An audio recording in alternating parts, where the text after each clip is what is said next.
Hello, it's Giant Tank 1400, and this is RWBY Volume 10. The top my top 10 things and my bottom 10 things about the volume. Okay, so let's get started here with the top 10 things. My number 10 is the animation slash like character designs. I really like the backgrounds, like the opening scene, and I'll get to that later. Was amazing. They really improved the animation overall, and they improved like the character designs. Even some of those characters that were like only in like a couple episodes that were introduced had like really good character designs. So I felt like it just had to be on this list somewhere. It's my number 10. I mean, this volume was really good overall. Anyways, so my number 9 thing is Team Juniper versus Team Bronze. Now the fights in this volume, and you'll see as I get through both of these lists, were either a hit or miss. I either really liked it or I really didn't like it, or maybe it was somewhere in between. But however, this one I really liked because it did show like Jean's like strategy. He saw like a potential problem, and he showed leadership with his team. He gave his team what to do. He saw like a strength with the lightning for Nora, and he anticipated like the sniper aiming for Nora, and he set up. And he told Priya to like block it. So I thought it was really good for Jean. I really do enjoy that fight scene. Anytime that Jean is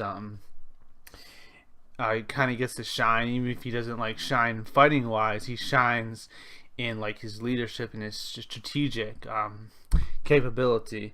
So that's my number 9, Team Juniper versus Team Bronze. My number 8 is Cinder versus Osmond. Now this fight is just like kind of an all-out, like pretty much top tier people just fighting it out, and it kind of gives us a taste for what like the kind of final volumes of RWBY are gonna be like in terms of like power scaling, in terms of what the fights are gonna look like. This fight had like really high fast-paced action, and also had like really like amazing powers from both Osmond and Cinder. So I thought the fight was really well done. It showcased like the power of a maiden, and also showcased like how powerful Osmond is at the same time. I mean, they're top tiers at this moment. It's pretty much the most powerful fight we've seen so far. And that's my number 8, Cinder versus Osmond. So my number 7 is Winter teaching Weiss. I really like this development of Weiss's character. We don't really get to see anyone teaching anyone else except for Priya teaching Jean.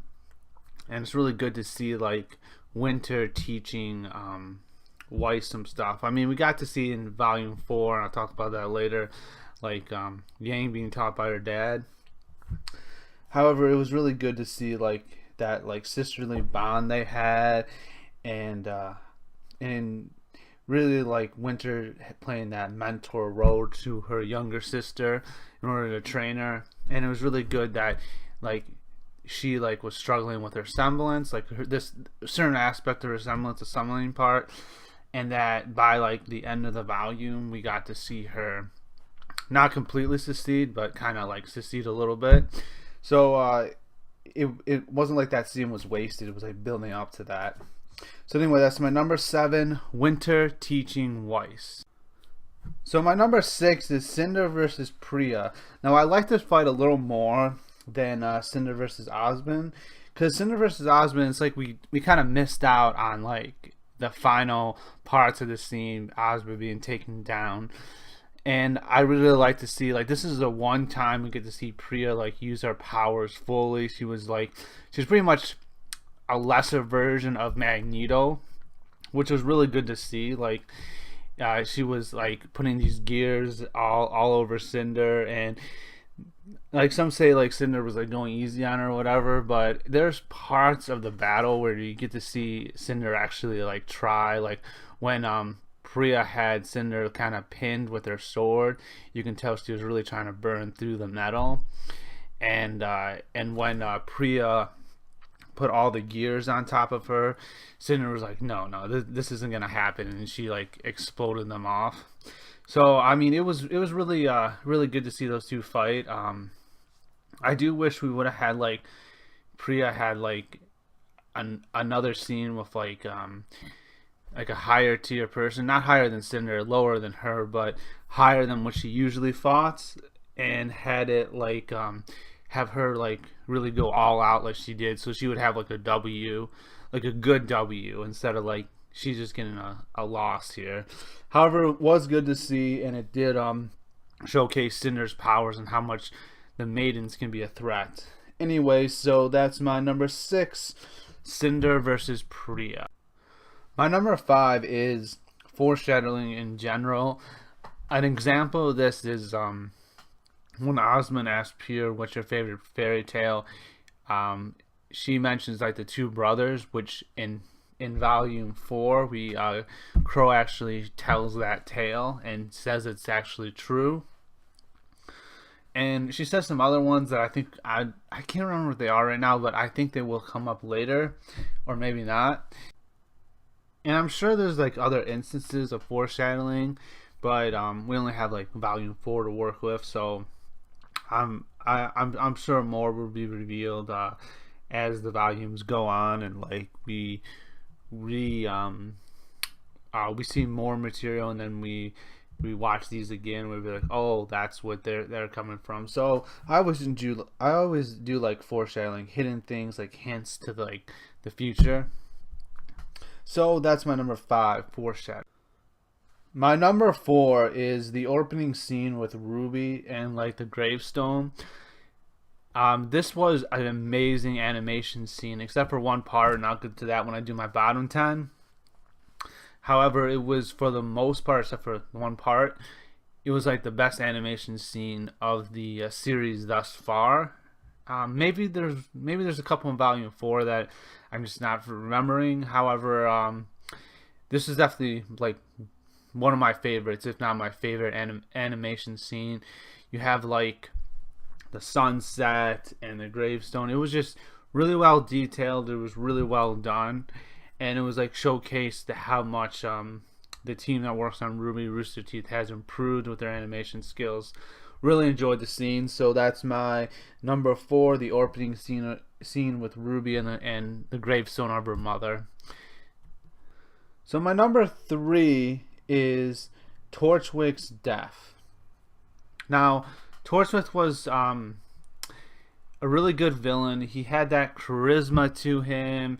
He had that like way that it was comical to watch him, but it was also serious as well. That he was like a threat, and kind of the way he died simulated this, like his speech about like, I will do anything I can stand, and I will survive. Like, and then he gets eaten by one of those Griffin Grimm. So it was just really like, it was funny, but it was also serious, which was like, wow. I mean, too bad he's not going to come back, at least not anytime soon. However, a great character, and his death was amazing. And that's my number 3, Torchwick's death. Oh, and I did forget to mention, the reason I didn't have Priya's death was because I forgot I consider it part of Cinder versus Priya. I mean, that my number 6, and Priya's death was a groundbreaking for the series, so that was really good too. So that's my number 3, Torchwick's death. So my number 2 is almost a cop-out. It's all of chapter 7. And that's the chapter where Cinder is getting like her team together, and like she's at the beginning stages of her plan. So she's setting everything up. This chapter, the first time I watched it, I was like, why do I need to see this? But then the second time I was like, well, this is a good episode. And then the third time I watched it, I was like, wow, this is an amazing episode. Like, even better than chapter 8 of volume 1, which is my favorite like episode / chapter of the series thus far. But this one was just amazing. I thought the way they did it, the cuts, and like having talking when it's dark, and it's just like when the screen's black. It was just really good, like the way they did it, and it was a bit of like artistic. It was a chapter has not been done in this way in a series thus far or since, and I hope they do it again or do something different, because it's always good to see those differences. I mean, I really like this chapter a lot. It was I thought it was really well done. It was really good to see like kind of what happened beforehand, and how Cinder's plans got started, how she got the white fang under her belt. Even though I still have questions about why Adam accepted that. However, I thought it was chapter 7 for the most part was an amazing chapter, and that's why it's my number 2. Like I said, it's kind of a cop up, but I couldn't pick any one thing. I just liked the whole chapter, so that's my number 2, chapter 7. And my number 1 is Yang losing her arm, basically her getting one shot by Adam. Now you may be like, well, why would you want Yang to do this? Like, it's like I said, I did not like Yang's character until Volume 4, and most people, and I'll get into that when I talk about Volume 4, but most people didn't like her plot about her moping and stuff. However, you gotta look at it from like Yang's character. As like stated near the end of Volume 2, Yang just kind of wanted to be a huntress so she could have adventures. So she's a thrill seeker. The worst out of the 3 girls' response was Yang's response. So she has nothing to ground her. Like, she has nothing to really hold on to. Whereas like Weiss, Blake have like their respected things. Like Weiss has her family name. Blake has her the white fang. Like, they have something to ground them, to hold on to, some goal. Whereas Yang's like seems her main goal is to see her mom and like to be a thrill seeker. But when that reality gets shaken, there's nothing really to ground her. She's like basically building a house on sand, on gravel. Well, not even gravel. She's on shifting sand, basically. So when her losing her arm, that basically had her house crumble. Like, her house was like, the life that she was building crumbled all around her, and she had to question like why is she fighting? And this moment like really got her to think about things. Whereas before, we got to see her in a few episodes back where she was moping just about like being disqualified from a tournament, which is bad, but it's not nearly as bad as losing an arm, being basically one-shotted, showing how weak she actually is and how much she needs to grow. And I think this is a critical point for Yang's character and her character development, because of all the like definitely like members of Team RWBY and perhaps even Team Juniper, we don't really know like why Ren and Nora are fighting. She has like the weakest reason to fight. She's the one that could be the most manipulative, and she most likely probably will by her mom at some point in the future. However, like, I do see her like coming back from that, and her actually having like a solid foundation of what she's actually fighting for. And this is the start of that. This is really the start of really good character development for Yang. Anyway, so that was my number 1, like Yang losing her arm. So that was my top 10 things about RWBY Volume 3. Now let's do the bottom 10, the things I like, things I didn't like at all, the things I liked the least. Okay, so number 10, Team Sun versus Team Indigo. Oh man, Crow was so right with this fight. At the end, he said he was like, he said something about that being like a mess or something like that, and it pretty much was a mess. It was funny, which is why it's my number 10. Like I said, just like last volume, I struggled to get 10 things I didn't like about the volume. And I mean, it was funny, but at the same time, the fight was a mess. Crow was absolutely right. It wasn't like a real fight. It was, but it was pretty much complete amateurs like fighting. It was kind of, like I said, it was funny, but at the same time, the fight was bad. Like, it was not a good fight at all. and it really downplayed like Neptune's character. He's like terrified of water to the point that he's like crippled by it, and it's just I mean, Sun was just like arguing with him to try to get him to help them out, but at the same time, like, I mean, he was fighting a little bit, but he could have fought better. So that's my number 10, Team Sun versus Team Indigo. So my number 9 is Red and Nora not like shining in the end fight, like not the last fight, but the end like kind of huge battle that went on at Beacon and Vale. Like I mean they took out Sun Grim and everything, but they were like taken down pretty early, and they didn't really have a chance to like shine. They didn't get their like hero moment. They were just kind of taken out for the sake of them not being there for the finale, like where Ruby and Weiss go to the tower to try to help Priya. So it was kind of a missed opportunity, but I understand they couldn't they didn't really have the time to really have them win. But at the same time, I would like to see them like do something more. Like I know Ren and Nora shine like at the end of Volume 4, but I would like to see him shine a little bit here. I like the characters, so that was my number 9, Ren and Nora not shining in the end fight. So my number 8 is no one considering that Yang is being set up. I mean, okay, so they know the enemy's at the school. They know that the enemy wants to basically get Grim into the city for them to take over the tower so that they can get the artifact. And they know that people being upset about like what Yang did is going to attract Grim. Wouldn't like Osmond, Crow, Ironwood, or someone be able to be like put 2 to 2 together and be like, oh, maybe Yang's actually telling the truth. Maybe they're being set up. I mean, there are a multitude of powers. Maybe someone has some kind of mind manipulation or something like that, or illusions created so that Yang would actually do this. Maybe she's actually telling the truth.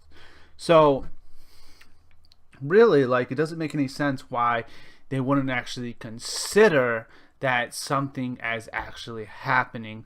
Someone's actually setting things up. Someone's the puppeteer behind the scenes. I just didn't like that, like, that they didn't even consider that to be a possibility. I understand why they did it for, like, Yang's development as a character. However, I think, like, logically, like, Osmond or someone would be able to, like, at least, like, consider it a possibility. Anyway, so that's my number 8. Like, no one considering that Yang was being set up.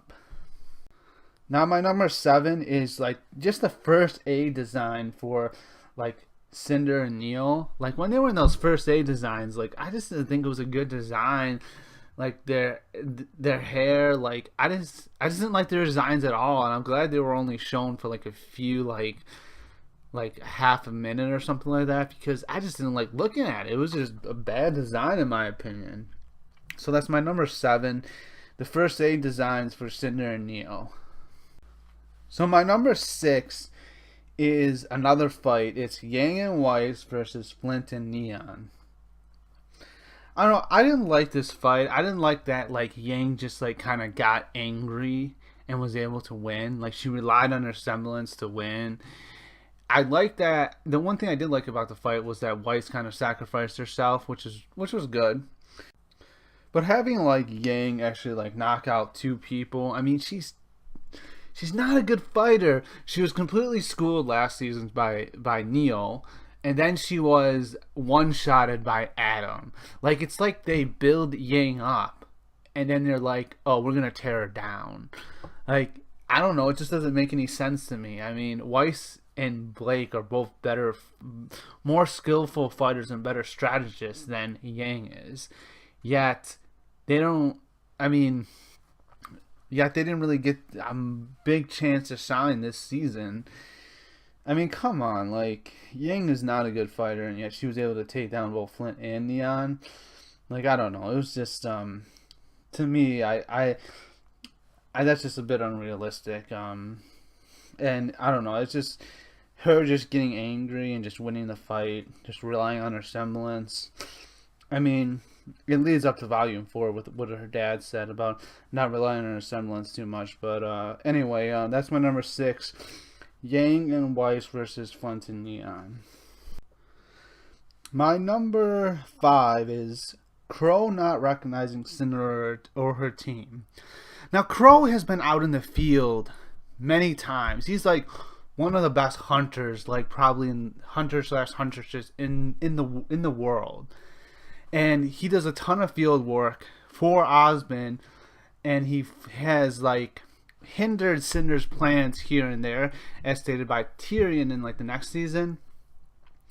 Yet he comes across like Cinder and her gang, and though it's like shown that he didn't get a good look at Cinder or them, him approaching, he should have got at least some look at them, and he should have been able to like recognize them as they were in the tournament. I understand him not like recognizing them, like them avoiding him at the school, but if he watched the tournament, he should have like been able to at least recognize like them, and or at least suspected them, and maybe did some more detective work to make sure. But I mean, he really should have recognized them, in all honesty. I mean, Mercury was right to be terrified, and I think Cinder was wrong that, oh, it's no big deal. Like, they kind of just swept that under the rug, to be honest. But and in reality, like, Crow should have recognized them, or at least suspected them. So that's my number 5, Crow not recognizing Cinder or her team. So my number 4 is Yang unfairly comparing Priya to Jean. This is a very small scene, but it irritates me to no end, especially because it's Yang. Yang has no reason, absolutely no reason to like do this. Priya is so far ahead of Yang, it's not even funny. And the fact that Yang just got schooled by Neo, like, just a few chapters. It was the end of Volume 2, but this is Chapter 2 of Volume 3, so it was just a few chapters ago. She got completely schooled by Neo. Like, Yang didn't even, like, land any punches. It was really, really sad for Yang. However, she is unfairly comparing Priya to Jean, when Weiss was just like, Jean has improved. Instead of saying, oh yeah, he has, she's like, oh, but he's still got nothing to Priya. Well, you have nothing to Priya, to be honest. She's so far above you that it's not even funny. So it's a really unfair comparison, and the fact that you just got schooled by Neo. So I'm just saying that I just didn't really like that line at all, and it made Yang look really bad, like worse than she usually does. So it's my number 4, Yang unfairly comparing Priya to Jean. So my number 3 is the stills. Now, there isn't many stills, and I'll get to one in particular at number 1. However, there were a few like stills when they were like showing like the whole world is watching. I mean, they didn't have to be stills. Maybe they're just trying to save money and save time. However, they could have put a little bit of animation in, and the animation itself was like different enough from like the regular animation that it was easy to tell. So that's my number 3, the stills. There was only a few of them, but still I found it kind of distracting. So my number 2 is the opening fight, like Team RWBY versus that one team. I can't remember their names, but just that opening fight. I did not like that the way it ended. That Yang had like again, she gets like 4 knockouts when it was like her whole team like was able to set her up like that. So I don't understand. Like, she got like 6. She got technically 7 knockouts in this tournament. 7 W's. She does not deserve 7 W's. I'm just throwing that out there. She does not deserve to knock out 7 people. It was just, I mean, I like how the strategy went, that all 4 of them had some part in propelling Yang forward so that she could knock out the team. However, like I said, like, why have Yang get all these W's, all these knockouts during the tournament? Why not have someone else do it? I don't understand. Like at least have like another, all of them get at least some knockout. Like, there's enough characters where they can do that. So yeah, that's my number 2, like just the opening fight. My number 1 is Tai Yang. I think that's how you say his name. That's Ruby and Yang's dad, being a still in the opening scene. Now, I mentioned in my top 10 things I like about RWBY Volume 3 that this was like my favorite scene. This was really well done. The animation was incredible. One of my favorite animated scene. It was just amazing. However, there's this little part where there's a still of Tai Yang, and he shows up at the end of the volume. Like, so he's animated there. Why couldn't they go back and put him in here? Like, it just kind of ruins it. It doesn't ruin the scene, but it takes away from it. It takes away a little bit from it because it's such a well animated scene, and then you got this still of Ruby's dad next to an animated dog who's moving around, which makes it even worse. So it was just like, why couldn't they just put him in there? Maybe they didn't have him animated at that time when they were doing it and they didn't want to go back and redo it. Maybe it was a time issue or whatever, but I just didn't like that they did that. They should have like animated him and then done this scene. But anyway, so that's my number 1, Tai Yang being a still in the opening scene. That's my bottom 10 things of RWBY Volume 3. Now, in this last part, I'd like to kind of review some of like the lessons that are learned throughout the volume from like a Christian point of view. I guess one of the lessons like dealt with Priya and how she like was handling her stress. She was like really stressed out about the decision to do what they did, and she even admitted that it was wrong. She really shouldn't have done it. To be honest, I do understand why she would go down that road, but from a Christian standpoint, she is right that it is wrong. So you got like the whole issue with the White Fang as well. They're basically at this point complete terrorists, and you have Blake's like ideals. What she wanted was equality, and Adam was like, what you want is impossible. And Adam wants like a revolution. He wants to just take over. He wants to rule by fear, and Blake's against that. She wants equality. She doesn't want that, and he thinks it's impossible. But of course, we know that Blake's right, but we know that also Blake's does struggle. She's a little bit racist from here time to time against humans. So there's a lot of good morals there about race. Race should not matter, and from a Christian standpoint, race should not matter at all. However, it does in the world, unfortunately. But from a Christian standpoint, it should not matter. So them like showing like the conflict and kind of both sides. Adam's side, which what Adam does is wrong about the whole terrorist thing, and kind of what Blake's doing, which I mean she wants peace, she wants equality, but at the same time she's a little bit racist against humans. But during time she'll come to terms with that. Anyway, so that was a good lesson. So other than that, there wasn't really any big lessons this volume. It was more like, oh, the evil person's plans are coming together. I mean, except for maybe like Cinder's grasp. She wants to grasp the power, which is not a good thing. And as her character develops, I'm sure like she'll come to terms with that. But we'll probably, if it does, come talk to that later. Anyway, thanks for watching the video of RWBY Volume 3, my top 10 and my bottom 10 things. Hope you guys enjoyed it. Thanks for watching. See you in the next one. Bye.